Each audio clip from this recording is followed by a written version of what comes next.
Hi there, everyone. Welcome to The Daily Gardener. I'm your host, Jennifer Ebling. It's May 13th. Have you ever taken a class on gardening? If you're in Calgary tonight, there's an excellent class taking place from 7 to 9 p.m. It's part of the Garden On lecture series, and tonight's focus is on herbs. If you're new to gardening, herbs make for wonderful starter plants. They're easy to grow, they're generally trouble-free, and versatile. Tonight's class will cover what makes an herb, propagation, and harvesting. The class will be at the Acadia Recreation Complex in Calgary tonight at 7 p.m. Here's today's brevities. It's the birthday of Enid Annenberg Haupt, born today in 1906, the very woman that the president of the New York Botanic Garden called the greatest patron American horticulture has ever known. Enid was one of 8 children. Her parents, Sadie and Moses, had 1 son and 7 daughters. Her dad was the founder of a large publishing empire. Enid followed in his footsteps and was an heiress to the large family fortune. Her first marriage ended in divorce. Her second marriage to Ira Haupt launched her philanthropic activities and introduced her to the world of gardening. When they were engaged, Ira gave Enid a cymbidium orchid. At the time, they were rare in the United States. Enid was immediately enthralled by it. She told Ira that for her wedding present from him, she would be very happy if he would give her 13 cymbidium orchids. She was going to learn how to grow them herself and propagate them on her own. In fact, the cultivar Cymbidium Enid Haupt was named in her honor. Enid found this ironic, since that particular orchid is known for its fertility. Enid could not have children of her own. However, she and Ira adopted a little girl they named Pamela. Enid's brother Walter gave her the chance to be a publisher. Initially, Enid was terrified, yet Enid had proved that she had many talents, and she had an impeccable sense of style. Walter insisted that she give publishing a go. In 1953, Enid was put in charge of the magazine 17. She ran it until 1970. At one point during her tenure, more than half of the teenage girls in the United States were reading her magazine. When Enid died in 2005, she had donated more than $140 million to charities. One of her largest gifts was to the New York Botanical Garden. Over her lifetime, Enid gave them over $34 million, 5 of which was dedicated to the restoration of the stunning Victorian glass greenhouse that's now called the Enid Haupt Conservancy. Without Enid, that greenhouse would have been demolished. And it was Enid Haupt who said, "Nature is my religion. There is no life in cements and paint." Today in 1995, Allison Hargraeves became the first woman to reach the top of Mount Everest unaided. When she got to the peak, she planted a silk flower.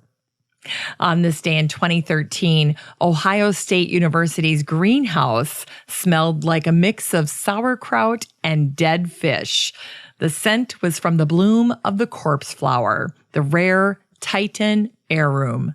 In 1889, newspapers around the world were offering an account of the first recorded bloom at the Royal Gardens at Kew.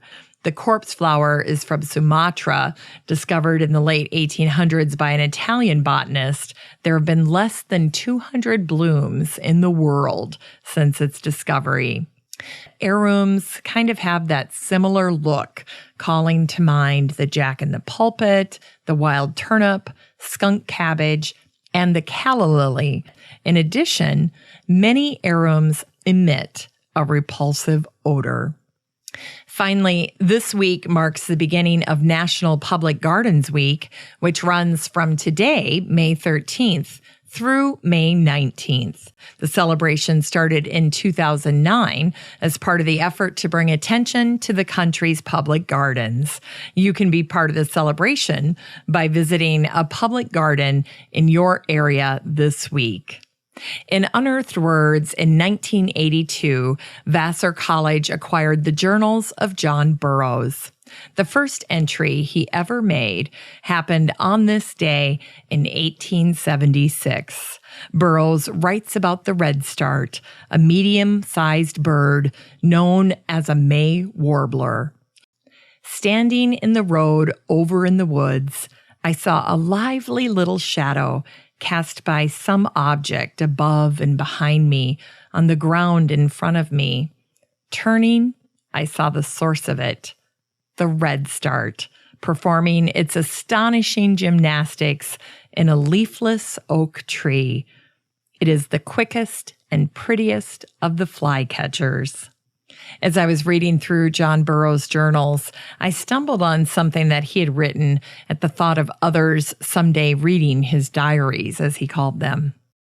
I do not expect you to read them all, only here and there, where you get some real glimpse of me. I looked into some of them last night. They seemed too sad. I seem to have put all my sunshine into the books and all my gloom into the diaries. Remember, they were written for my eyes alone, a sort of cemetery where I could turn and mourn over my vanished days and vanished thoughts. Today's book recommendation is Beth Chattow's Garden Notebook. The Garden Notebook was Chattow's monthly diary, and it is super readable and engaging. As a nursery owner and operator, she offers up her hints and tips about unusual, herbaceous, alpine, and other plants. It's so hard to believe, but on this day last year, we lost Beth, one of the most influential plants people of the last half century. For today's garden chore, incorporate herbs into shaded areas in your garden. If you think all herbs need full sun, you'll be pleased to know that you can grow a fair selection of herbs in shade. Save your shaded areas for growing lemon balm, parsley, anise hyssop, wild ginger, and spice bush. Finally, here's something sweet to revive the little botanic spark in your heart. As I was researching Enid Haupt, I came across a wonderful article in the Austin American-Statesman from June 18th, 1971. It sheds light on Enid's life after retirement from 17 magazine. The article shared fantastical scenes from inside Enid's Park Avenue apartment. Instead of curtains, Enid had potted camellia plants on either side of the windows. In order to survive indoors in New York, it noted that they needed to be misted 3 times a day. And there was a rug in her drawing room that she had waited 23 years to acquire. It was from the Palace of Versailles, and it featured antique hollyhocks and tulips on a rose background. And she cautioned against babying plants. She said, if you pamper a plant, it's like a person. It grows too soft. Thanks for listening to The Daily Gardener. And remember, for a happy, healthy life, garden every day. The Daily Gardener is produced weekdays in lovely Maple Grove, Minnesota. You can find complete show notes over at thedailygardener.org. And be sure to share the show with your garden friends. You can find The Daily Gardener on all your favorite social media, Instagram, Twitter, and Pinterest, and of course, Facebook. While you're over at Facebook, don't forget to join the Daily Gardener community. Just search for these 3 words, Daily Gardener Community. The group will pop right up and then request to join. Finally, I want to thank my team at Podfly Productions, where my fabulous editor is Eric Begay. Have a great day in the garden, and we'll see you tomorrow.